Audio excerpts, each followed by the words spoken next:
નમસ્કાર, હું છું પ્રિયા અને તમે જોઈ રહ્યા છો જનતા કી જાણકારી ન્યૂઝ। નજર કરીએ આજના સમાચાર। શંખેશ્વર બજારમાં રખડતા આખલાનો આતંક, યુદ્ધ જેવી સ્થિતિ સર્જાઈ, લોકોમાં નાસભાગ। પંચાસરમાં અગાઉ આખલાથી યુવકનું મોત, ગ્રામ્ય વિસ્તારમાં ડરનો માહોલ। જાહેર રસ્તા ગલીઓમાં રખડતા નંદી આખલાઓથી અકસ્માતના ભય વધ્યા। સરપંચ ડી.કે. ગઢવીની કડક જાહેરાત, રખડતા નંદીને ગૌશાળામાં મૂકનારને મળશે ₹100 ઇનામ।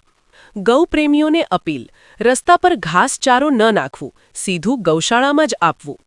આસપાસના ગામો દ્વારા રાત્રે નંદી મૂકવાની પ્રવૃત્તિ વધતા તંત્ર સજાગ।